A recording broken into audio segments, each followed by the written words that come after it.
নির্বাচন কমিশনে নিবন্ধন পেতে আবেদন করা রাজনৈতিক দলগুলোর উল্লেখযোগ্য অংশই প্যাড সর্বস্ব। ওইসব দলের নেই ন্যূনতম একটি কেন্দ্রীয় কার্যালয়, দলীয় গঠনতন্ত্র এবং লক্ষ্য উদ্দেশ্য। কেউ দলীয় কার্যালয়ের ঠিকানা দিয়েছে ট্যুর অ্যান্ড ট্রাভেলস অফিস, কেউ বা সিকিউরিটি কোম্পানির অফিসকে দলীয় কার্যালয় হিসাবে দেখিয়েছেন। অস্তিত্বই নেই এমন ঠিকানাতেও দলীয় কার্যালয় আছে বলে আবেদন করা হয়েছে।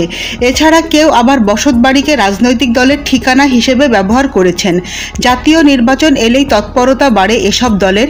নিবন্ধন পেতে করেন দৌড়ঝাঁপ। কখনো কখনো বড় দলের নেতা ও প্রশাসনের কর্মকর্তাদের মাধ্যমে লবিং গ্রুপিং করারও অভিযোগ রয়েছে। ত্রয়োদশ জাতীয় সংসদ নির্বাচন সামনে রেখে ইসিতে 2 ধাপে 144টি রাজনৈতিক দল নিবন্ধন পাওয়ার জন্য আবেদন করেছে। 3টি দল দুবার করে আবেদন করায় আবেদনের সংখ্যা 147টিতে দাঁড়িয়েছে।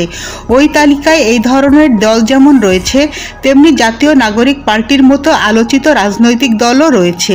ইসির একাধিক কর্মকর্তা জানান, প্রথম ধাপে যে 65টি দল আবেদন করেছিল তাদের মধ্যে 14টি দল শুধু দলীয় প্যাডে আবেদন করে। ওই সব দল আর কোনো তথ্য উপাত্ত দেয়নি। বাকি 51টি দলের বেশিরভাগই প্রয়োজনীয় কাগজপত্র জমা দেয়নি। দ্বিতীয় ধাপে জমা দেওয়া 78টি দলের কাগজপত্র যাচাই করা হচ্ছে। সেখানেও অনেক দল শুধু দলীয় প্যাডে আবেদন করেছেন। ওই সব দলগুলো গঠনতন্ত্র, দলীয় লক্ষ্য উদ্দেশ্য কিছুই জমা দেয়নি। ওই কর্মকর্তারা বলেন, প্রতিটি নির্বাচনের আগে নতুন নতুন দলের তৎপরতা শুরু হয়। নিবন্ধন কার্যক্রম শেষ হওয়ার পর ওই সব দলের তৎপরতা দেখা যায় না।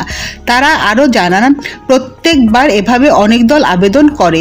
বাস্তবে 2-4টি দল নিবন্ধন পাওয়ার যোগ্য হয়। প্রসঙ্গত, বর্তমানে ইসিতে নিবন্ধিত রাজনৈতিক দলের সংখ্যা 51টি।